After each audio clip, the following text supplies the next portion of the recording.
In this section, we will discuss about the midbrain. Last video में हमने fore brain के different parts और उनके फंक्शंस को डिस्कस किया था। यहां हम डिस्कस करेंगे मिड ब्रेन के बारे में।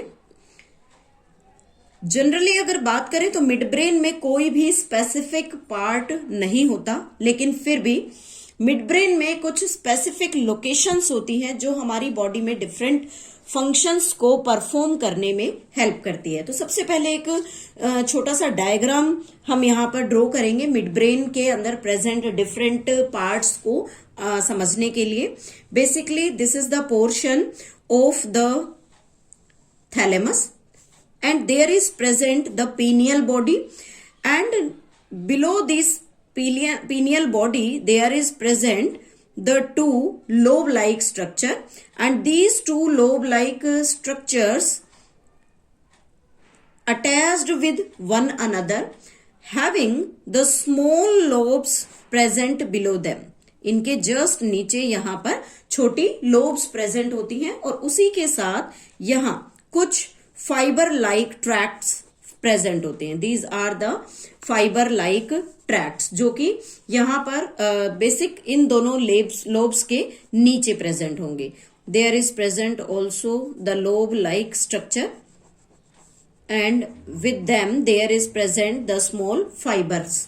अगर हम इसको कंप्लीट करते हैं तो this look like the portion that. अब यहां पर इन सभी पार्ट्स को लेबल करते हैं। तो सबसे पहले this is the part named as thalamus, और लास्ट वीडियो में हमने डिस्कस किया thalamus it is also known as the diencephalon, और थैलेमस फोर ब्रेन का पार्ट होता है। इसी के साथ यहाँ ये जो स्ट्रक्चर प्रेजेंट है that is named as the pineal body. Pineal body या हम इसे पीनियल ग्लैंड भी कह सकते हैं, हमारे ब्रेन में लोकेटेड होता है। About the size of the P, मटर के दाने के बराबर इसका साइज होता है और हमारी बॉडी के अंदर जो केमिकल कोऑर्डिनेशन है उसमें हेल्प करेगा। उसी के साथ यहाँ 1, 2, 3 एंड 4 लोब्स प्रेजेंट होती हैं। टोटली अगर इन 4 लोब्स को हम लेबल करें that is named as corpora quadrigemina. Quadrigemina, quad means 4 बोलते हैं, क्वाड्रिजेमिना, कॉर्पोरा क्वाड्रिजेमिना जो कि टोटल 4 होती हैं। लेकिन इन 4 लोब्स को अलग अलग ग्रुप्स में डिवाइड किया गया है। जो फर्स्ट 2 है यानी कि first and second lobe they are superior in their position, so they are named as the superior colliculi. इसे सुपीरियर कोलिकुली का नाम देते हैं। और जो थर्ड और फोर्थ लोब है दैट इज इंफीरियर यानी कि नीचे की तरफ प्रेजेंट होती है, so they are named as the inferior colliculi according to their position. अगर हम इन्हीं लोब्स को इस साइड से काउंट करें तो there will be the 2 and 4, 1 superior 1 inferior, and there will be the 1 and 3 that is the 1 superior and 1 inferior. So we can write 1 and 3 और 2 and 4। इसमें एक सुपीरियर और एक इंफीरियर लोब प्रेजेंट है। अगर हम वन साइड यानी कि इस साइड की लोब्स के बारे में, टोटल 2 लोब्स के बारे में बात करें then it is named as corpora bigemina. Corpora bigemina simple है, बाई मतलब 2, यहां पर 2 लोब्स एक साथ हैं जिसमें एक सुपीरियर एक इंफीरियर है। और अगर टोटल 4 लोब्स को काउंट करते हैं then it is named as the quadrigemina. इसी के साथ यहां जो हमने ये फाइबर लाइक स्ट्रक्चर्स ड्रॉ किए हैं these are known as crura cerebri. Crura cerebri different functions है इनके। क्रूअस सेरिब्राई किस तरह से बॉडी के अंदर डिफरेंट इंपल्स को कंडक्ट करने में हेल्प करता है। तो यहां पर हम अभी स्ट्रक्चर के बारे में डिस्कस करते हैं कि बेसिकली जो कॉर्पोरा क्वाड्रिजेमिना है उसमें टोटल 4 लोब्स हैं, 2 सुपीरियर 2 इंफीरियर। सुपीरियर पार्ट में सुपीरियर कोलिकुली, इंफीरियर पार्ट में इंफीरियर कोलिकुली। उसी के साथ एक साइड की, जैसे यहां से अगर हम इसे स्प्लिट कर दें तो वन साइड पर एक सुपीरियर एक इंफीरियर लोब प्रेजेंट है जिसे कॉर्पोरा बाइजेमिना का नाम दिया जाता है। जो सुपीरियर कोलिकुली है it is concerned with the sense of site, देखने से रिलेटेड इसकी जो सेंस है उसके लिए रिस्पॉन्सिबल है। और जो इंफीरियर कॉलिकुली है that is responsible for the sense of hearing, hearing के सेंस के साथ ये एसोसिएटेड होती है। और अगर स्क्रूरस सेरिब्राई की बात करें, this crura cerebri it is present in the form of 2 bundles of fibres, 2 bundles के फॉर्म के अंदर ये यहां पर प्रेजेंट होता है। और यहां जो बंडल्स की पोजीशन है that is near to inferior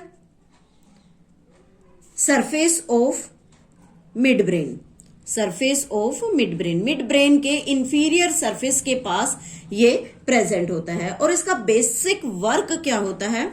now the function क्या है इसका? It helps in relay impulses back and forth, back and forth means impulse को बैक और फोर्थ, फॉरवर्ड और बैकवर्ड डायरेक्शन में मूव कराता है between cerebellum, pons and medulla. इन सभी के बीच में जो रिले इम्पल्स होती हैं उन्हें रिले करने में, उन्हें एक दूसरे के साथ एसोसिएशन बनाने के लिए हेल्प करता है। So this is all about the mid brain. Next is the hind brain. Means hind brain में कौन कौन से डिफरेंट पार्ट्स होते हैं। लास्ट वीडियो में हम स्टडी कर चुके थे कि कौन कौन से डिफरेंट पार्ट्स हाइंड ब्रेन में प्रेजेंट होते हैं। फर्स्ट पार्ट डिस्कस करते हैं, सेरिबेलम। सेरिबेलम को second largest part of the brain भी कहा जाता है। It is the second largest part of brain and it is well developed in humans में ये बहुत अच्छे तरीके से डेवलप्ड होता है। इसमें भी यहां पर 2 लेटरल सेरिब्रल हेमिस्फीयर्स प्रेजेंट होते हैं, सेरिब्रल हेमिस्फीयर। और इनका इंपॉर्टेंट फंक्शन क्या होता है? इंपॉर्टेंट फंक्शन होता है इनका पोस्चर और बैलेंस को मेंटेन करना, पोस्चर एंड बैलेंस को मेंटेन करते हैं। उसी के साथ साथ रैपिड मस्कुलर एक्टिविटी, कोई भी मस्कुलर एक्टिविटी है उसमें हेल्प करते हैं। जैसे कि मस्कुलर एक्टिविटीज में अगर हम एग्जांपल लें तो रनिंग है, टाइपिंग है, इवन टॉकिंग, बोलने की जो प्रोसेस है उसमें हेल्प करता है। इसी के साथ साथ ये इनवॉल्यूंटरी एक्शंस को कंट्रोल करते हैं। ऑल टाइप्स के इनवॉल्यूंटरी एक्शंस जो होते हैं उन सभी को कंट्रोल करने में हेल्प करता है। सेकेंड पार्ट है pons varolii. Pons varolii is situated in front of cerebellum। cerebellum के जस्ट सामने प्रेजेंट होता है, लेकिन बिलो मिड ब्रेन से नीचे एंड अबव मेड्यूला, लेकिन मेड्यूला ओब्लंगेटा से ऊपर की तरफ प्रेजेंट होता है। और इसमें ज्यादातर नर्व फाइबर्स प्रेजेंट होते हैं। Nerve fibres are present in it and they form a bridge like structure, bridge बनाते हैं बिटवीन 2 हेमिस्फीयर। जो अभी हमने सेरिबेलम का हेमिस्फीयर डिस्कस किया, उस सेरिब्रल हेमिस्फीयर या सेरिबेलम के हेमिस्फीयर के बीच में एक ब्रिज लाइक स्ट्रक्चर बनाते हैं। फंक्शंस में हमने रेस्पिरेशन वाले चैप्टर में भी डिस्कस किया था। They have the pneumotaxic centre. Pneumotaxic centre जो स्टिमुलस को एब्जॉर्ब करने में हेल्प करता है कि कब बॉडी के अंदर CO2 की कंसंट्रेशन, H पॉजिटिव की कंसंट्रेशन हाई है तो किस तरह से उस एक्टिविटी को वहां पर मैनेज करना है। इसलिए बेसिक न्यूमोटैक्सिक सेंटर यहां पर प्रेजेंट होता है। And the third part is medulla oblongata। medulla oblongata, this medulla oblongata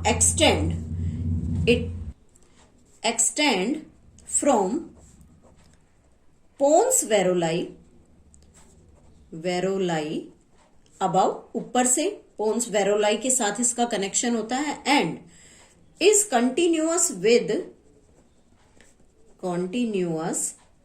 with the spinal cord, और नीचे स्पाइनल कॉर्ड के साथ इसका कनेक्शन होता है।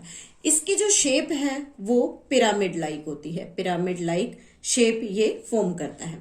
फंक्शंस की अगर बात करें, देन फंक्शंस में बेसिकली ये रेगुलेशन करेगा हार्ट बीट का, रेगुलेट हार्ट बीट मीन्स सभी टाइप के जो इनवॉल्यूंटरी एक्शंस हैं उनको कंट्रोल करता है। ब्लड प्रेशर है, ब्लड प्रेशर, उसी के साथ साथ देन स्नीजिंग, छींकना, ब्रीदिंग प्रोसेस, स्वेलोइंग, निगलना, कोई भी फूड बाउल है उसे निगलना, सलाइवेशन, किसी भी डिलीशियस फूड को देखते ही मुंह में पानी आ जाना, एंड वॉमिटिंग। बेसिकली हम कहते हैं यहाँ पर वॉमिटिंग सेंटर प्रेजेंट होता है। कफिंग, एकदम से अचानक से जो खांसी चलने स्टार्ट हो जाती है, इस तरह के जितने भी इनवॉल्यूंटरी एक्शंस होते हैं उन्हें कंट्रोल करने में हेल्प करता है। Now one important thing is what is brain stem. Brain stem क्या होता है? ब्रेन स्टेम किससे मिलकर बनता है? ब्रेन स्टेम बनता है मिड ब्रेन से प्लस पोन्स प्लस मेड्यूला, इन तीनों को मिलाकर ब्रेन स्टेम का नाम देते हैं। और ये ब्रेन स्टेम जो है ये कनेक्टेड होता है स्पाइनल कॉर्ड से। Then this brain stem is connected to the spinal cord. So this is all about the different parts of the brain. And the last component is limbic system. Limbic system. This limbic system is connected to the interior part of the cerebrum. It is connected to interior part means अंदर की तरफ present होता है, interior part of cerebrum. Cerebrum यानी कि cerebral hemisphere वाला जो portion है उसके साथ ये कनेक्टेड होता है। और इसमें दो कंपोनेंट्स होते हैं, one is named as the hippocampus and second is named as the amygdala. Amygdala, hippocampus जो है उसकी शेप रफली resembles to the sea horse. Sea horse से इसकी शेप जो है वो मैच करती है, और इसकी जो लोकेशन है वो टेम्पोरल लोब के पास होती है। टेम्पोरल लोब क्या होता है? हमारे जो कर्णपट्टी वाला जो हिस्सा होता है जिसे हम जनरली कर्णपट्टी कहते हैं, उस पोर्शन में हिप्पोकैम्पस यहाँ पर प्रेजेंट होता है, और ये टेम्पोरल लोब के अंदर की तरफ प्रेजेंट होगा, inside the temporal lobe. And this amygdala, it is almond shape, ये बादाम के शेप के जैसा होता है, आलमंड शेप, और ये टेम्पोरल लोब की टिप पर प्रेजेंट होता है, present at the tip of temporal lobe. ये दोनों स्ट्रक्चर मिलकर हमारे ब्रेन में लिम्बिक सिस्टम की फॉर्मेशन करते हैं। अगर लिम्बिक सिस्टम के फंक्शंस को डिस्कस करें, then what are the functions of the limbic system? इस लिम्बिक सिस्टम वाले पोर्शन को इमोशनल ब्रेन भी कहा जाता है। It is named as emotional brain because it controls emotional behaviour. ये इमोशनल बिहेवियर्स को कंट्रोल करता है, और इमोशनल बिहेवियर में जैसे जॉय, सोरो, फियर, फाइट, इस तरह के जो एक्शंस होते हैं उनको कंट्रोल करने में हेल्प करता है। उसी के साथ साथ ये सेक्सुअल बिहेवियर को भी कंट्रोल करता है। It controls the sexual behaviour of human, sexual behaviour. इस तरह से लिम्बिक सिस्टम सेरिब्रल हेमिस्फीयर में प्रेजेंट होता है और डिफरेंट फंक्शंस को परफॉर्म करता है। So this is all about the complete central nervous system. With this our chapter completed.